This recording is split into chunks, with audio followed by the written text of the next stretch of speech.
about my background and why I am here. I've been a military chaplain for approximately a little over 10 years and in ordained ministry for 30 years. And some of my duties as a chaplain involve counseling, and men and women and families that come to me share some of the things that they may not necessarily share with the commander. So there is suicide prevention counseling, there is counseling for military sexual trauma, both men and women, and all kinds of things that soldiers need assistance with.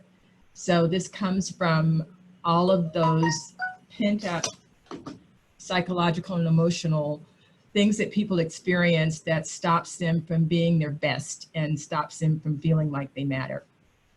So the title of this presentation is Military Women, and we're going to be specific about women and what it means to matter. So how strong is diversity? Diversity is only as strong as how much emphasis and support you put into those who are not at the table, those who are not the movers and shakers of an organization. And in the military, it's women. We've come into a male-dominated institution, and the diversity strength of the military depends on how women are perceived and valued. What it means to matter. We've all been experiencing Black Lives Matter, All Lives Matter, LGBTQ Lives Matter. This has been the topic of all of our conversations lately. So Morris Rosenberg coined mattering as an important aspect of the protective power of social connection. That's huge.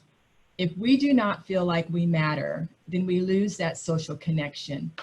They further state, and this part that I'm going to read kind of speaks to suicide, feelings of suicide ideation and feeling like you cannot control your life and control your value. When we matter, we know that any antisocial or self-destructive behavior would be a disappointment to the people or institutions to which we are connected. There is a bond of nurturance and approval that would be jeopardized by such acts. However, for those who believe they do not matter, recognize that they are isolated from people and institutions who help to give their lives meaning in a complex and confusing society. So when someone feels like they do not matter, there is a sense of isolation. Failing to matter, especially to the significant others and organizations in a person's life, is experienced as a profound rejection of the self in its entirety. And that helps us to understand not just how military women feel, because we often feel like we are invisible, we do not have the same sense of value and worth as our male counterparts, and even with one another. And when a woman reports MST, military sexual trauma, she is often ostracized not only by her male counterparts, but by her female counterparts. And this sense of isolation and rejection says to her that you don't matter, your feelings don't matter, your interpretation of what was done to you doesn't matter, your value and your worth don't matter. And maybe that helps us to understand the whole sense of Black Lives Matter, because it is a feeling of a group of individuals in our society that are not given the same value, not treated the same as others, not protected the same as others. And the interpretation of that treatment is essential in how a person feels about oneself and about the world around them. And it says, such a terrifying realization can hardly be borne. We can't stand it. It is painful. It feels shameful. For if one has nothing to capture one another's attention, nothing worth investing in, or nothing to offer, It is prima facie evidence that one is a socially worthless person. People will do almost anything to rid themselves of the status of a non-person. With words that kind of speak to this message of mattering, and feeling things that also message to us when we don't matter. Climbing, ceiling, and we've all heard that, the ceiling that we hit, that we can go no further, inclusion, exclusion, awareness, and so forth and so on. Okay, next slide. Lauren, do you have it? Okay, mine's not advancing. Let's see. There we go. There we are. All right, so these are the Montford Point Marines, and they were the first African Americans to be allowed into the Marine Corps. Up to that point, every single branch of the service had allowed African Americans to integrate those branches of service except for the Marine Corps. And in 1942, they finally did. However, they didn't want to. And the African Americans that enlisted at that time were sent to Montford Point, North Carolina.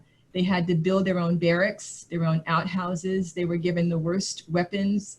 They had to formulate all the training facilities out of what they found in the woods, and they had to prepare for war. And they were sent to the Pacific region, where they performed excellently. And they knew that they had to prove that they belonged in the Marine Corps and that they would be valued.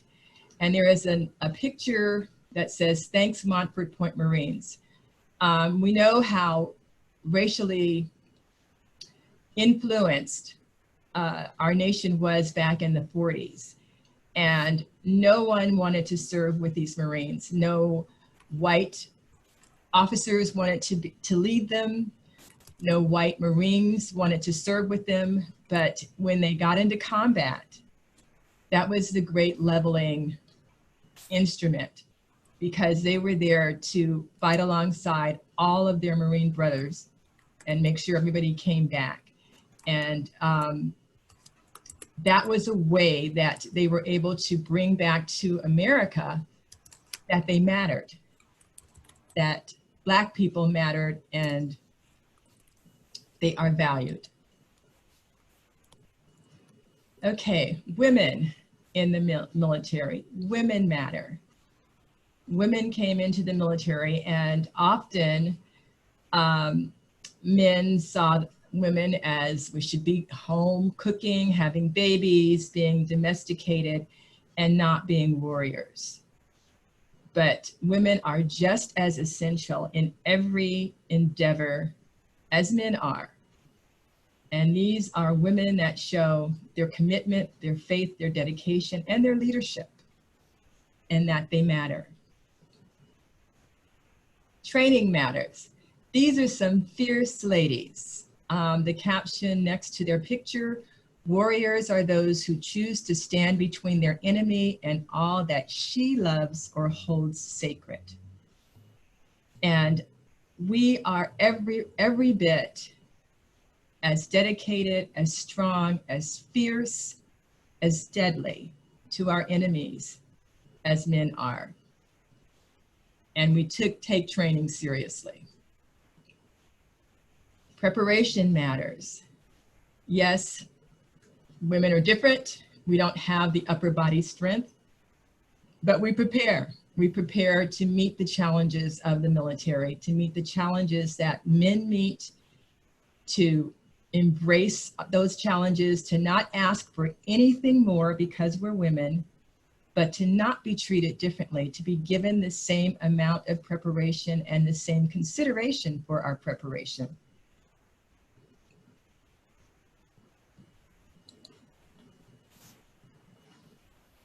Pain matters. This is an article taken from the Los Angeles Times. It's a few years old, but the essence of it is essential. And it reported that the number of female suicides to male suicides in civilians is 5.2 to to 20.9 per 100,000. For veterans, the numbers almost match. For every 100,000 vets, 28.7 women and 32.1 men take their own lives. And in talking about people dying by suicide and women dying by suicide, and we would think that military women are, you know, it's like they have training and they have all the stamina of male counterparts, and that we are the best because of our training and because we learn to live with the most dire circumstances and the most strenuous of exercises. But it isn't any of that. It isn't the amount of training. It isn't the amount of money. It isn't what you wear on your uniform to signify your rank. It isn't any of that. It is how you are made to feel and how we make one another feel. And if people are made to feel less than, if people are made to feel less than, that is when all of the demons of pain and isolation and worthlessness enter. And unless it's addressed psychologically and emotionally, we know what those consequences are. So when people say that they hurt, or they say they feel like you have injured me, wounded me, disrespected me, isolated me, been racial to me, any of those feelings, it's valid. That's how they feel. And we have to validate those feelings and address those feelings, and not from a place of defense. I didn't mean to. It doesn't matter that you didn't mean to. This is how you made me feel. I had an older man tell me once, he said, when somebody steps on your foot, you have a right to say, ouch. They don't get to say, well, I didn't mean to, so you shouldn't be hurt. If you are hurt, or if someone is hurt, that is a valid and worthwhile position for them, and it should be paid attention to.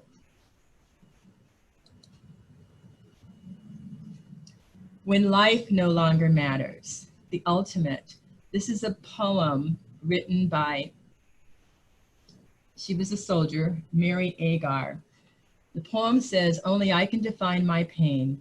Only I know the depths of my grief. All my memories remain. My smiles hide a lack of relief. You can't tell me now it's time for me to move on or get over it. It is my mountain to climb. Forever to endure, not quit. The gift of life is never ending. It's God's greatest gift of all. So there is no use in pretending. When I stand up again, I will fall. You can be there to lend me your hand, for you know the torment I am in. Just please don't tell me you understand unless you have lived in my skin. That is so profound and so very, very sad that this young sergeant felt so overwhelmed and dark in a place that no one gave her the understanding that she needed. No one listened. No one made her feel like she mattered. And the consequence of that, she couldn't take it anymore.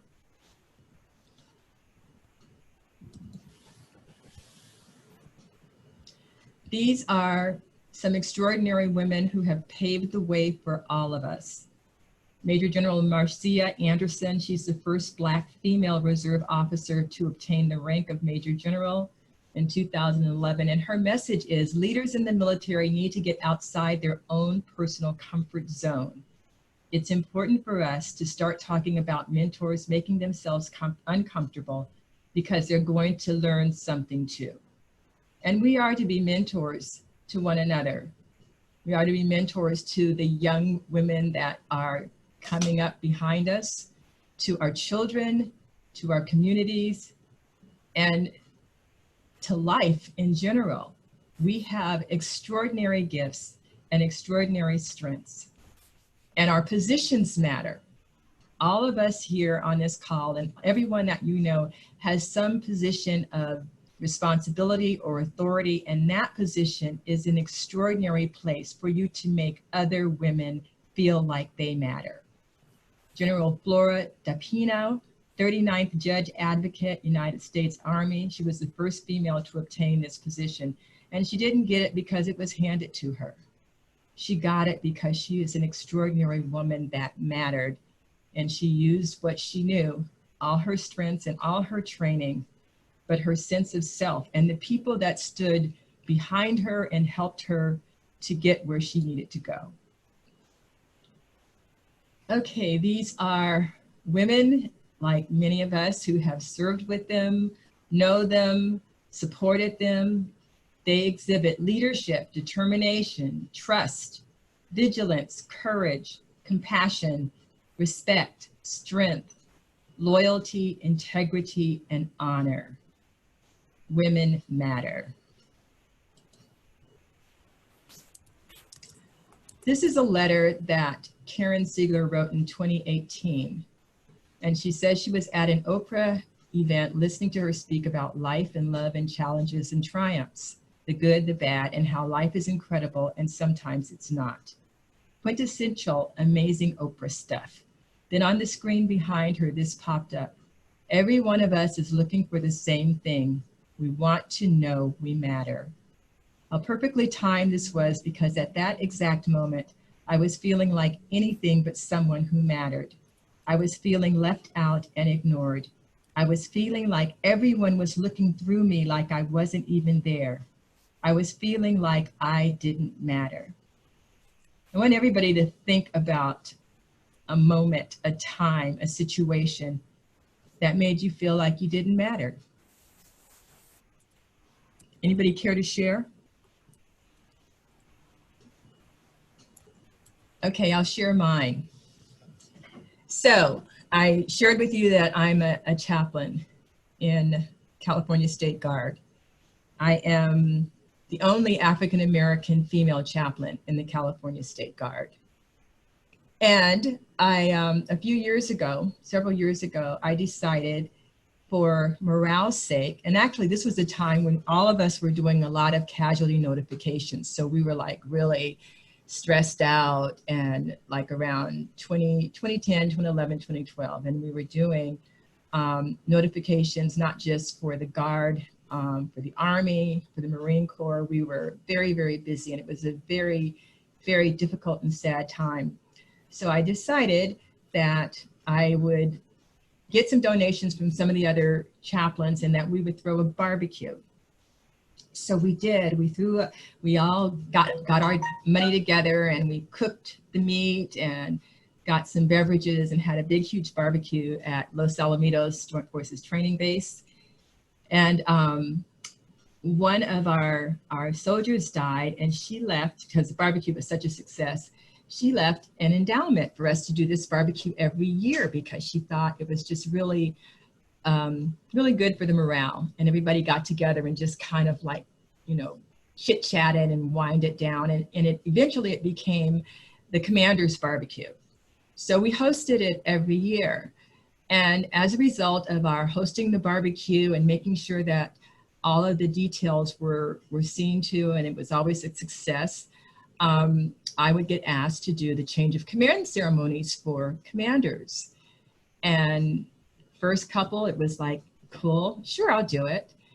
And then it got to be a thing where whenever somebody wanted a change of command ceremony or they wanted some type of celebration, my commander would volunteer me to do it.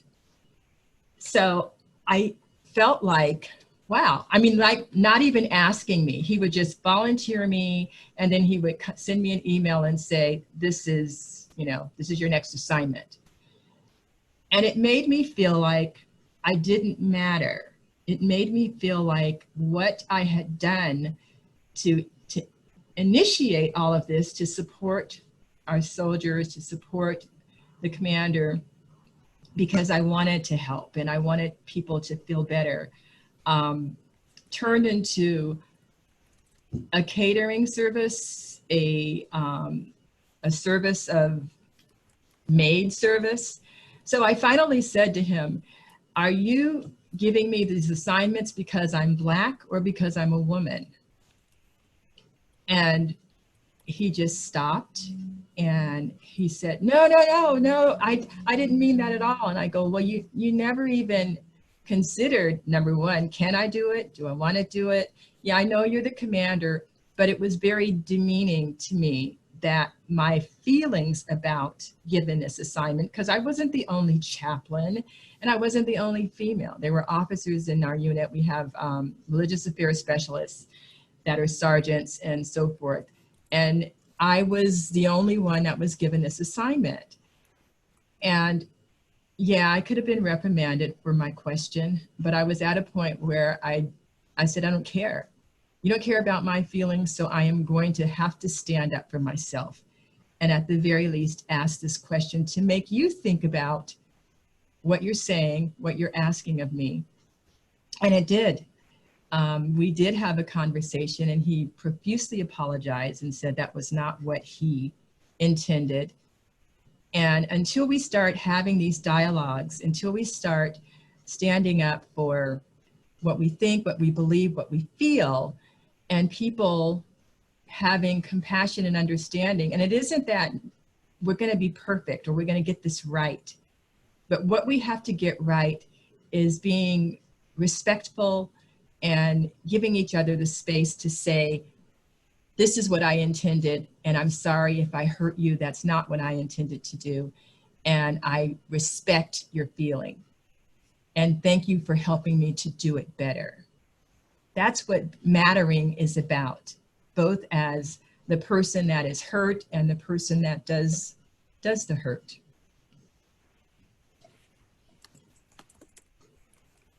Anybody else have anything they'd like to share? Can I just back up what you were saying though, Brenda?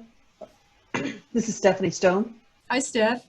Hey, I just want to talk about not necessarily my experience, because I've had similar experiences where I was either volunteered to put on the party, or I was volunteered to clean up the party, or I was volunteered to write the notes. That's the other thing. We're always great secretaries. Yeah. The thing that I like that resonated for me with your last statement was about asking the question, the assumptions that go on, and this is also relates to what's been happening within the collaborative. There's a lot of assumptions that go on, and without asking the questions, whether or not it's what do you mean by that, or how do we define this issue? Without asking those questions, assumptions will continue to happen. And oftentimes, I'll speak for myself, oftentimes I'll go in another direction. I will be the one that will end up having my feelings hurt, or will take it in the wrong way. What's the old saying about in a void? If left with a void, somebody will fill it. Well, I always fill it with the wrong thing usually. And so that's why I'm always asking questions, is because I'm really trying to understand the whole idea of having subject matter experts talk to me. Okay, I understand the value to that, but I really would have I find a greater value in having then conversation that allows me to better understand why they're saying what they're saying, or what their intentions versus what their intentions were at the time that they were saying it. That to me is gold. And so I really appreciated those comments. And sometimes people don't know what their intentions are until because we come to the table with what we got, right, and what we know, and we just speak automatically, we respond automatically. But this is a place and a time where we are giving each other permission to talk and to be honest about, and sometimes to reflect. Okay, where did that come from?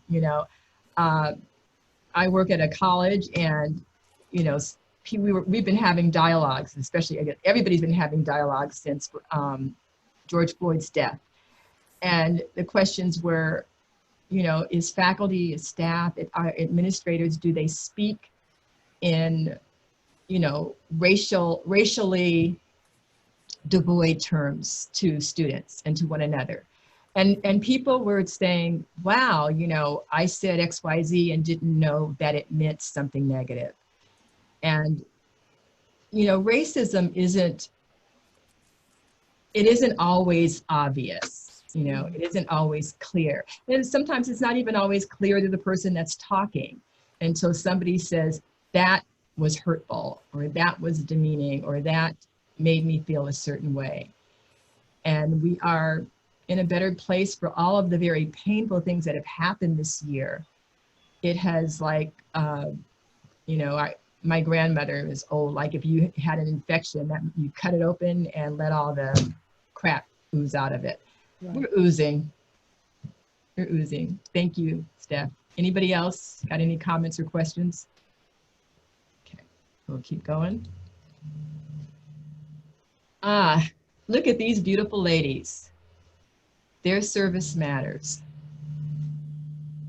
They gave the ultimate price, which brings me, I don't know if anybody saw the article this morning about Tucker Carlson's comments to Tammy Duckworth, and which was just appalling and disgusting. But his comments were that she was not patriotic and that she was an anarchist and blah, blah, blah. And she is a double amputee who, like these ladies, gave the ultimate sacrifice short of their lives. And how they matter. Extraordinary. 24-year-old specialist Brittany B. Gordon, who was killed by a suicide bomber in Afghanistan's Kandahar province in October 2012. She was a baby. She put on that uniform and was told to go to Afghanistan, and she went, and she died at 24 years old. Her sacrifice matters. Her sacrifice should matter to each of us who work in this field, who work with military women, and who honor not just those in uniform, but their families. That is a sacrifice for her family to have lost her. It is a sacrifice for every military family who has somebody in the military, because that person doesn't serve by themselves. That wife, that mother, that father, that brother, that sister, the people that care about them serve too. And they go through the pain that their military person has gone through when they have PTSD or military sexual trauma or depression or whatever. They are riding that wave with them every moment of the day. And they matter.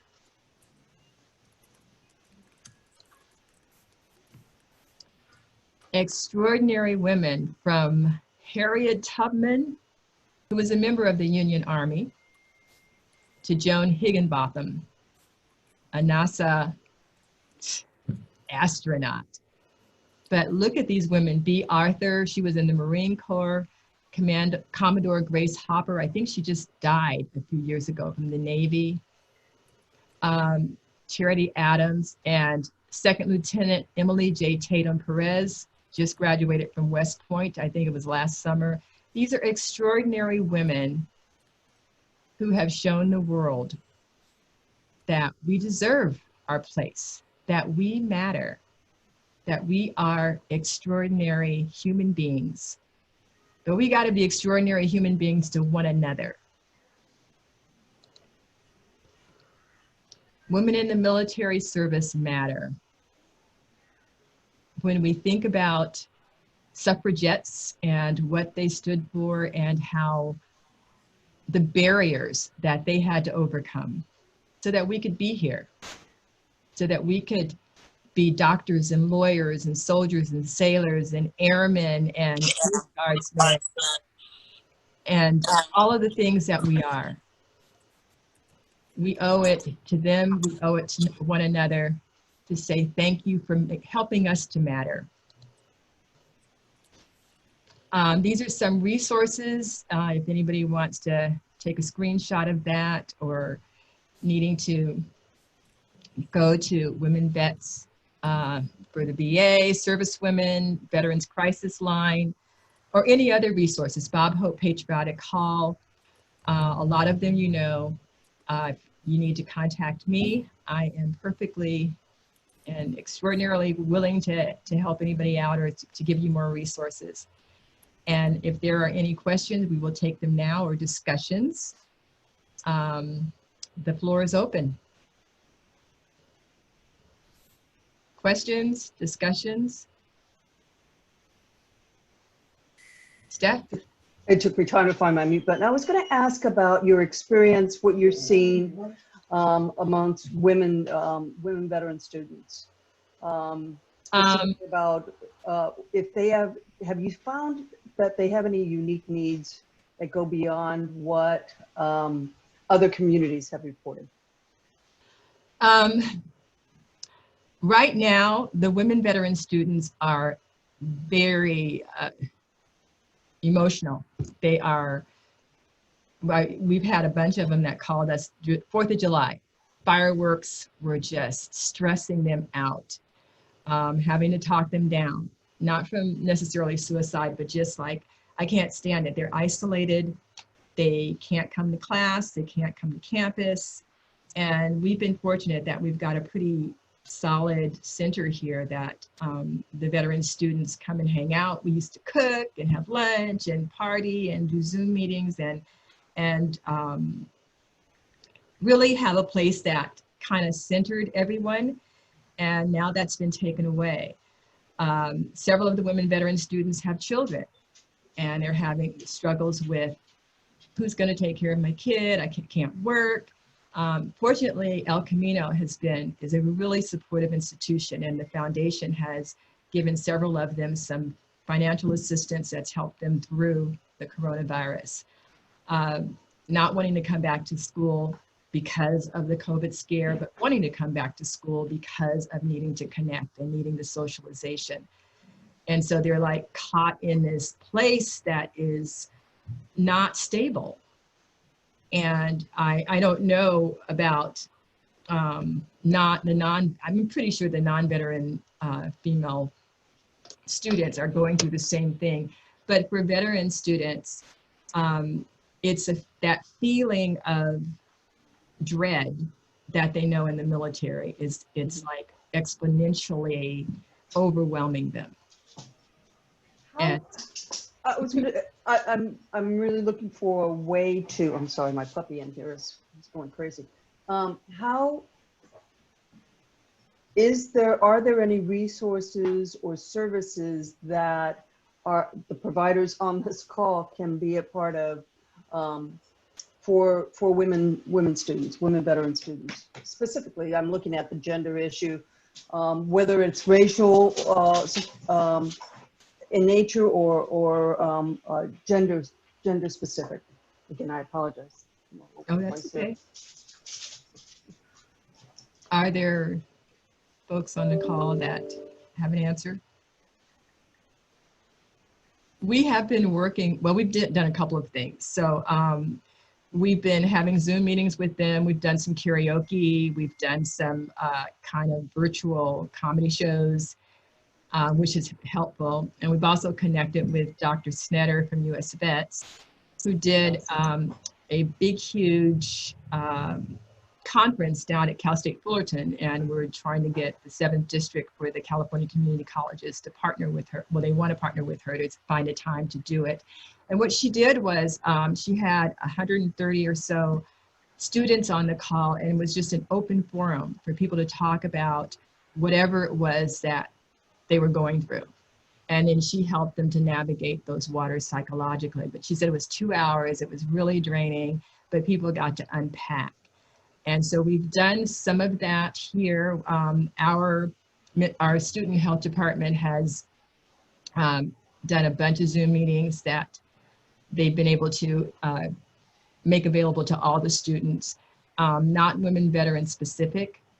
And I think for us, one of the things that has been really helpful is that our male veteran students have been undergirding our female veteran students. They know that they've got issues with finding childcare for their kids and all that kind of stuff. Yeah. And they've had this, okay, it's like, we're going to do a meetup, and, a couple of them have taken their kids to the park and things like that. So the veteran community has been supporting one another, and we're all doing the best in this COVID-19 and economical crisis that we're living in. But I If think there's ever an opportunity for MVA to provide a counselor on those calls too, so if anybody has any benefits questions. absolutely. And if I can just share, and I'll share this online with the coordinators. There's a group of veterans on the East Coast that do Zoom meetings for music, to teach guitar, and to another one is stand-up comedy. I don't know how I got on their list, but I get this list, and I checked in one day, and they're all teaching each other stand-up comedy, which I know is funny and really fun. cool. Laughter is great therapy. Right. If anybody's got any financial assistance, because that's the other big problem, is paying rent. We've been able to provide groceries. We had a really huge successful last month. We got supported by Dennis Tucker and MTA and County Supervisor Janice Hahn's office to give away a bunch of groceries, and over 300 students and their families were able to get groceries. But that's the call. That's the constant call of students saying, okay, I got help with my rent 2 months ago, and trying to get their landlords to back off, because right now, go ahead. I don't want to hog up, so I'm going to mute after this, but one last question. Is related to the GI Bill. Mm-hmm. How has the COVID shutdown at the universities and colleges affected the veterans and their access to their GI Bill? So the problem is they don't get their housing allowance if all their classes are online. All classes are online. So we've had to kind of negotiate, or not negotiate, we've had to kind of work with the VA and say this class is normally an in-class, face-to-face class, but everything's online, and we had to make those designations.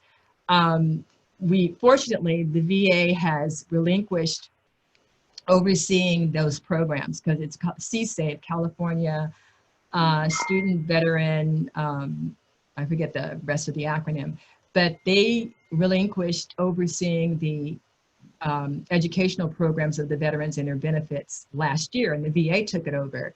And CSAVE understood, yeah, everything's online now because it has to be. So there are classes that would normally be in class, and they would have given the veterans would not have lost their benefits. The VA did not have that experience, and so they were knocking people out of their benefits right and left. And then we had to go back and say, no, this don't have any choice. This is online because we can't have the students come back to campus.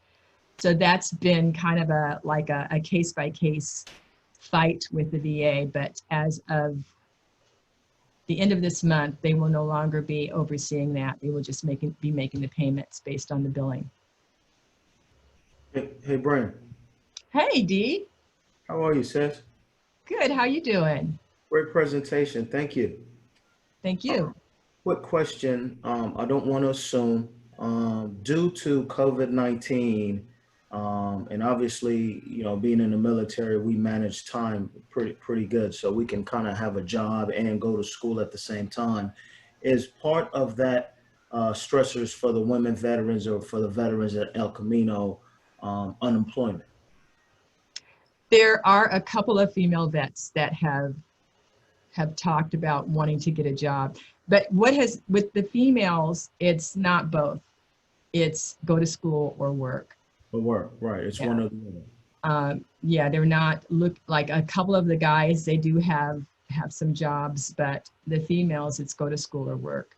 Okay. Particularly, I think part of it is having children, because almost all of them have 1 or 2 children, and so they are looking at their time and the level of emotional investment that they have to make Mm-hmm. to their children and into school.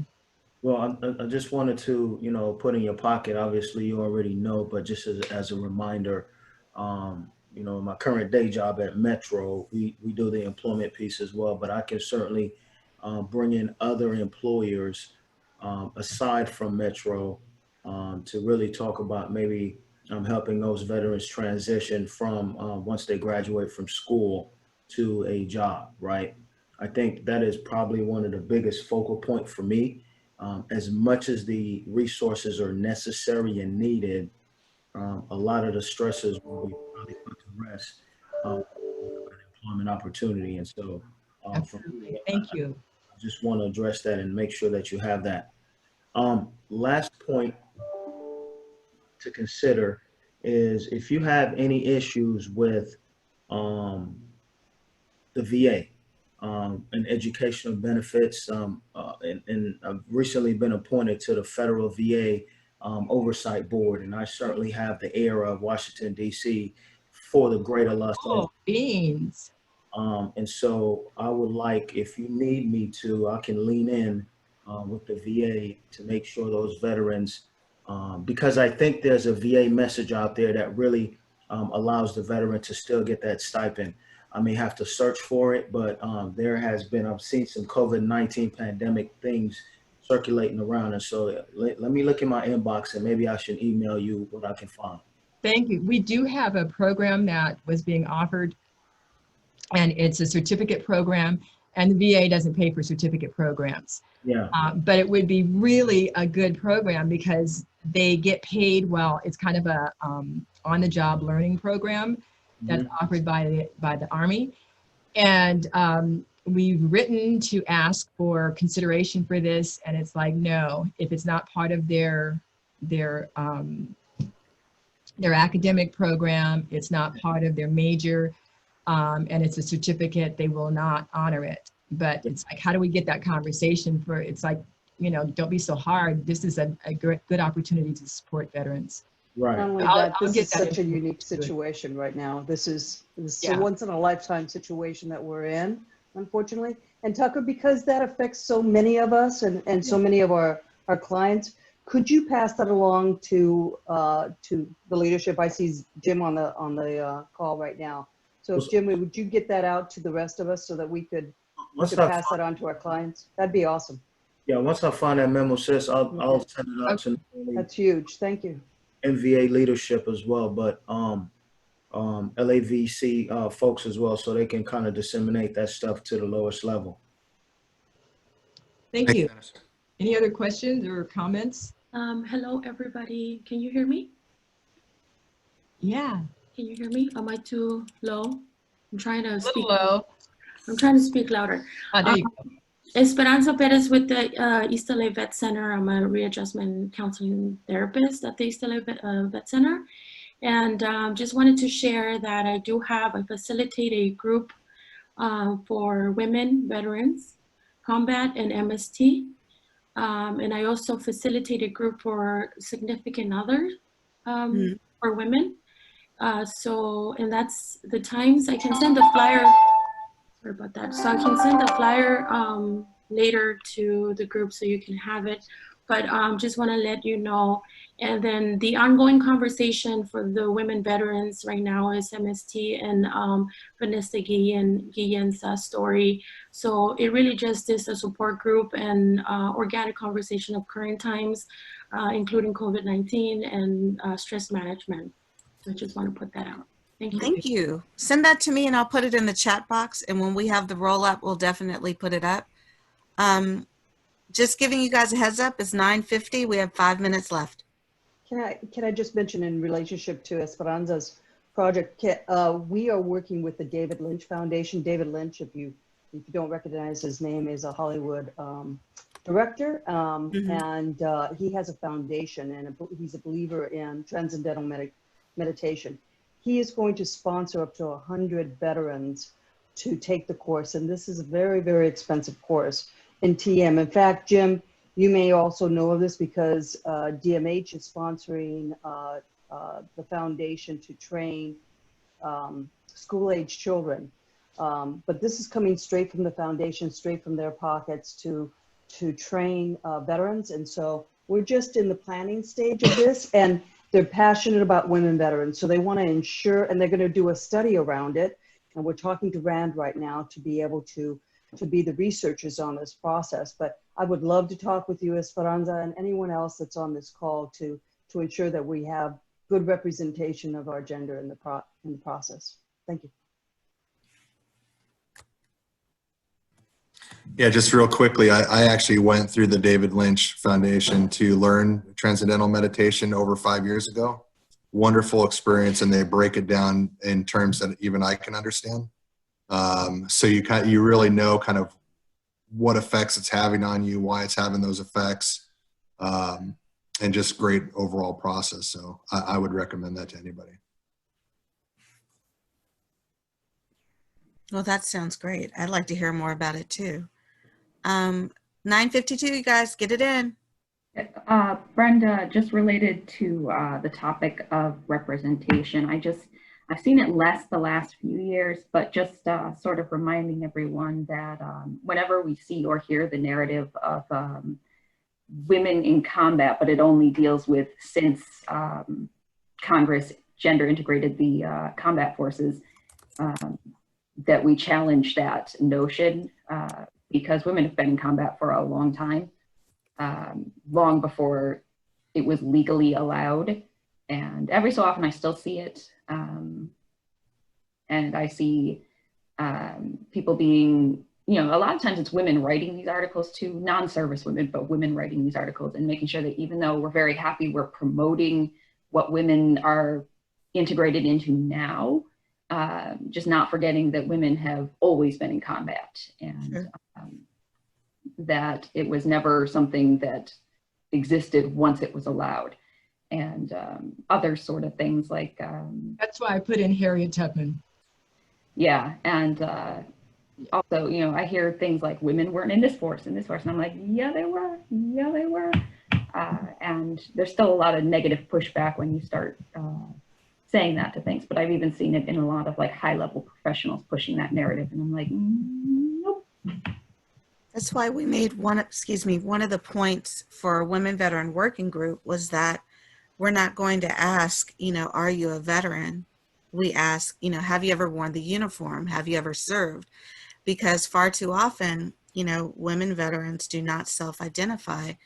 And this group is to be about working together for unity, hope, and collaboration. And so, whether you served 1 day, 1 hour, or in my case, I never served at all. I just serve those that have served.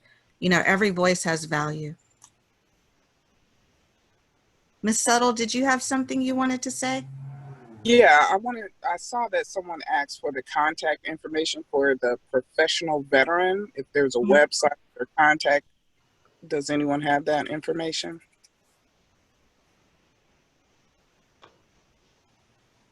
Hi, sorry, it's Christine. No, I just have a Facebook right now. I'm building my website as we speak. So I will put my phone number in the chat box if you need to reach out. Thank you. I'm sorry, I didn't see that. It's great, the conversation that's going on in there. Okay, guys, it's 9:55. Any last words? Anyone have any COVID recipes to give in 30 seconds? Otherwise, we're going to ring off for this month, and then hopefully, go ahead. I said, don't drink bleach. Oh, don't drink bleach. I just got that. Okay, we'll ring off and go towards the main group, which is going to be, incredible and exciting. Jim, you have anything to add on that? No, nothing to add. Okay, guys, we'll see you next month.